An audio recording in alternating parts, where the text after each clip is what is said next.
شريك له واشهد ان محمدا عبده ورسوله ادى الامانه وبلغ الرساله ونصح الامه وكشف الغمه وجاهد في الله حق جهاده حتى اتاه اليقين. اللهم صل وسلم وبارك على سيدنا محمد في الاولين وفي الاخرين وفي الملأ الاعلى الى يوم الدين. اما بعد, mes chers frères et sœurs, on a terminé notre exposé, notre explication concernant la première étape de l'éducation de l'enfant. Et si vous vous rappelez bien, on avait dit que la première partie qui s'échelonne entre 0 et 6 ans, on a parlé des particularités, on a parlé des distinctions de cette étape, on a parlé des moyens et des outils nécessaires à employer, les directives et les conseils adaptés à cette première étape, et ainsi de suite. Là, par la grâce d'Allah, on va commencer à traiter la deuxième étape de l'enfance. La deuxième étape de l'enfance qui s'échelonne entre 7 ans et 14 ans. Cette deuxième étape que nous avons déjà appelée enfance avec discernement. Car la première étape de 0 à 6, elle s'appelle enfance sans discernement. Les capacités intellectuelles ne sont pas présentes, en tout cas dans leur totalité. Cette deuxième étape se distingue par cette particularité, justement, c'est la première que nous allons citer ici, c'est ce discernement, justement, at-tamyiz. Et ça, c'est très important. Vous ne pouvez pas, mes frères et mes sœurs, vous comporter vers un enfant qui a 5 ans, qui a 4 ans, et une fois qu'il a 7 ans, 8 ans, 9 ans, vous continuez à vous comporter de la même manière. Même les expressions utilisées, même la manière comment vous vous adressez à lui.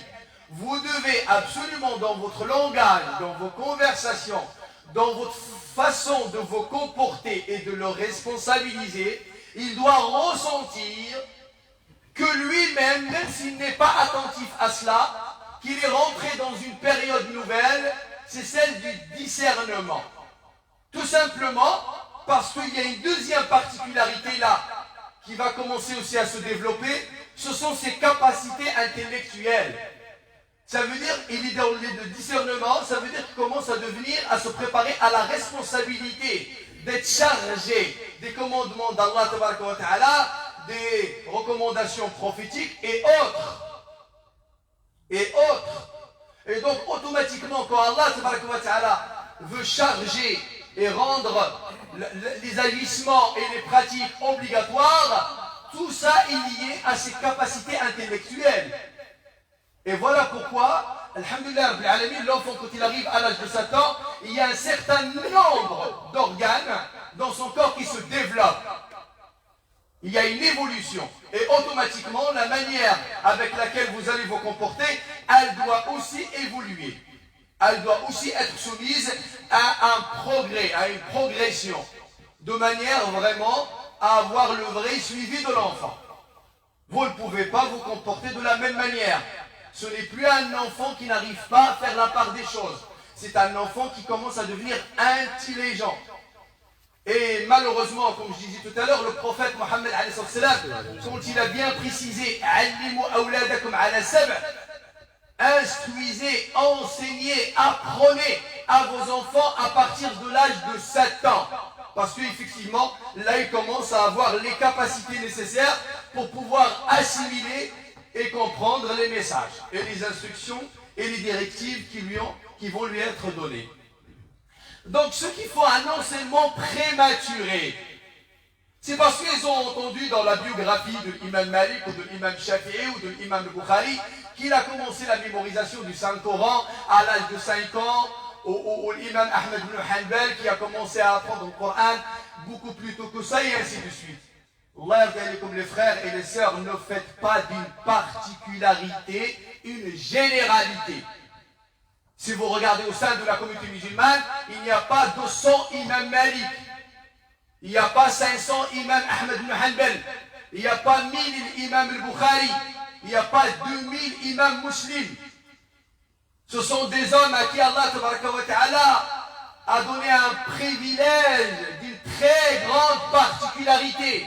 Des hommes comme ça, ils ne sont pas nombreux. Votre enfant peut éventuellement en faire partie. Mais moi, je parle de la règle générale d'un rythme qu'on doit adapter au sein de nos établissements, pour l'ensemble de notre jeunesse, pour l'ensemble de notre enfance. S'il y a un cas particulier, eh bien ça reste un cas particulier. Donc soyons attentifs à cela. Arrêtons de vouloir appliquer un certain nombre d'exigences et de mettre la barre très haute à nos enfants. Et croyez-moi, wallahi, j'ai eu des jeunes qui sont venus me voir personnellement pour me dire, monsieur l'imam, je souffre d'une chose. Il souffre d'une chose. Je lui dis, oui, dis-moi, Waldi, qu'est-ce qui se passe? Il me dit, mes parents me surestiment.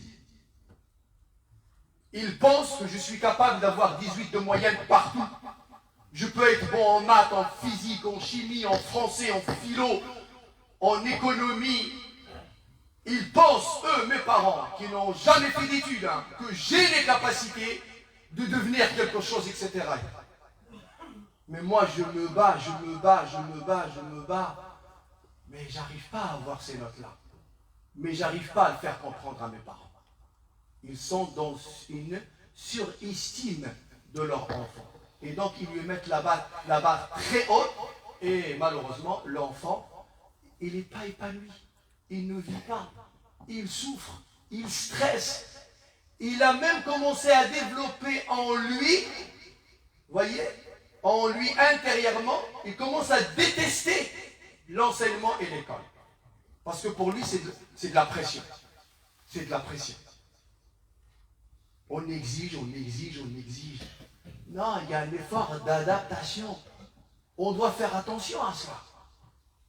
Même Allah lui-même, il nous charge que selon nos capacités. La yukallifu Allahu nafsan illa wus'aha. Selon ses moyens et ses capacités. Toi, en tant qu'être humain, tu ne connais pas le fond de l'enfant. Tu ne connais pas son niveau intellectuel.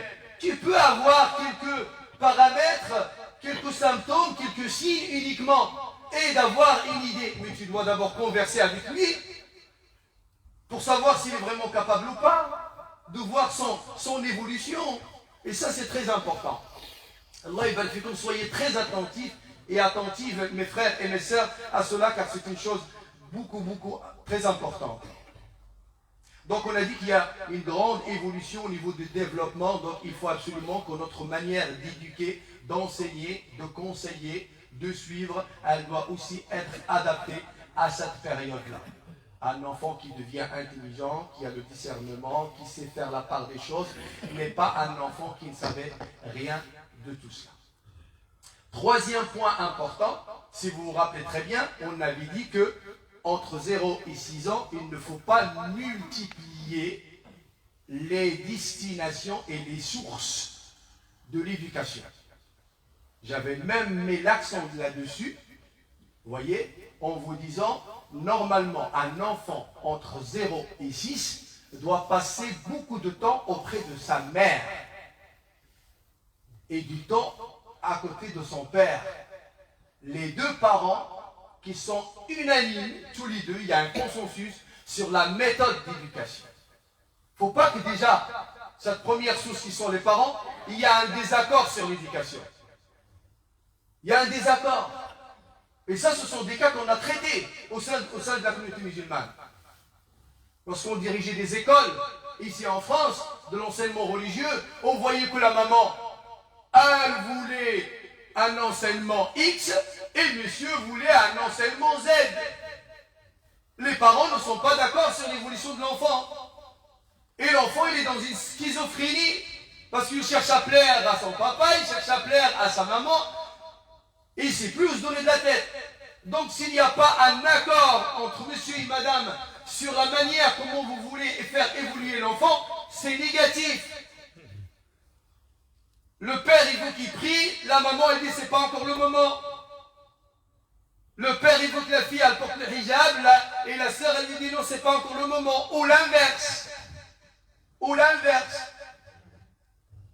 Déjà, si vous partez sur un désaccord, eh bien sachez que malheureusement, si l'enfant il est mal intentionné, eh bien il va saisir cette occasion du désaccord entre les parents. S'il est mal intentionné. Par contre, s'il est dans la bonne intention, eh ben, il est perdu, le pauvre. Garçon ou fille? Il ne sait pas où se donner de la tête. Il dit, mes exemples qui sont papa et maman, et déjà, eux, ils sont pas d'accord sur ce principe-là. J'en fais quoi? J'en fais quoi? Donc ça, c'est très important. Par contre, maintenant, dans la deuxième période, il faut être très attentif. Pourquoi? Parce qu'à l'âge de 7 ans, l'enfant commence à sortir de l'environnement parental, il commence à côtoyer d'autres personnes, parce qu'il va se mettre à l'extérieur.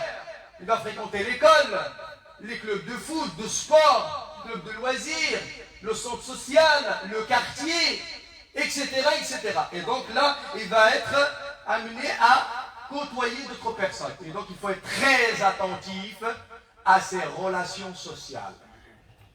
Il faut être très attentif à la camaraderie. Il faut être très attentif à l'amitié, à la fréquentation. C'est très important, que ce soit à la fréquentation au sein de l'école, au sein d'un club de foot, au sein du quartier. Il faut être très attentif pour que le cadre reste sain, pour que le cadre reste propre, pour que la fréquentation reste objective et reste saine, pour que votre enfant, effectivement, puisse être dans la continuité des valeurs que vous lui avez inculquées auparavant. Ça, c'est très important. Attention, au départ, votre enfant, il est tout le temps avec vous. Vous avez une petite fille, vous avez un petit garçon qui a 5 ans, qui a 6 ans. Vous êtes tranquille parce qu'il est tout le temps, ou elle est tout le temps avec vous. Mais à partir de l'âge de 5 ans, 8 ans, 9 ans, 10 ans, il n'est plus qu'avec vous. Maintenant, il fréquente d'autres personnes qui lui parlent, qui débattent avec lui, qui peuvent l'influencer pour changer d'avis. Ouais, mais tu ne peux pas dire ça, tu ne peux pas faire ça, vous êtes comme ça, voilà ce qu'on dit de vous, voilà ce qu'on pense de vous, etc. Et s'il n'a pas les arguments nécessaires pour pouvoir, s'il n'a pas de personnalité, s'il n'a pas suffisamment de connaissances, eh ben, il va être fragilisé. Parce qu'il va, les choses auxquelles il va être confronté à l'extérieur. Et donc il va commencer à faire des concessions, jusqu'à se débarrasser totalement de ce qu'il est. De ce qu'il est. Combien de filles a porté le hijab quand elle avait 6 ans, 7 ans, 8 ans, parce qu'elle était encore dans l'environnement familial. Mais quand elle est sortie dehors, elle est devenue collégienne ou lycéenne. Pourquoi elle a changé la vie? Ben, c'est parce qu'il y a une pression dans l'environnement du collège et du lycée. Le garçon, pareil, à l'âge de 16 ans, de 17 ans, avant il allait tout le temps à la mosquée pour apprendre l'éducation islamique et pour apprendre le Coran Karim. Mais pourquoi à un certain âge il ne vient plus? Ben parce que la camaraderie, les fréquentations, ils disent ouais, mais tu perds. C'est bon, ça y est, t'as déjà appris. Maintenant, viens, on va faire du foot. Viens, on va prendre un kebab. Viens, on va prendre une pizza. Viens, on va aller à la piscine. Viens, on va aller à tel endroit. Et ainsi de suite. Le discours n'est plus le même. Le discours n'est plus le même. Et au fur et à mesure que le temps passe, on est influencé et atteint. Et cette régression, elle est grave. Et ce qui est beaucoup plus grave, c'est que nous sommes acteurs dans cette régression, parce qu'on l'observe, on la voit venir, et on s'inscrit dans la passivité. On attend que ça se passe. On la voit, la chute. On est en train de la voir. Tout le monde la constate. Tout le monde constate. Tout le monde la voit. Tout le monde l'aperçoit. Tout le monde est sensible. Mais personne n'agit.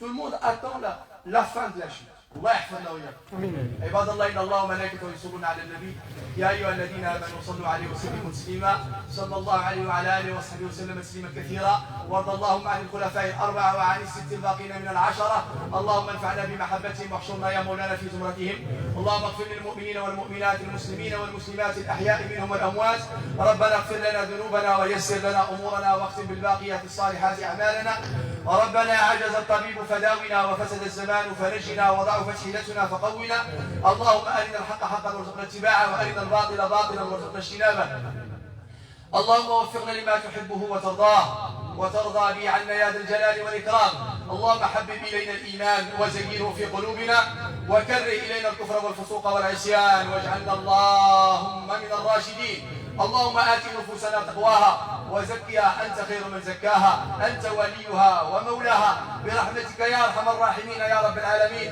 اللهم اشف مرضانا ومرضى المسلمين أجمعين، اللهم اشف مرضانا ومرضى المسلمين أجمعين، اللهم اشف مرضانا ومرضى المسلمين أجمعين. وصل اللهم وسلم وبارك على سيدنا محمد وعلى آله وصحبه أجمعين. سبحان ربك رب العزة عما يصفون وسلام على المرسلين والحمد لله رب العالمين.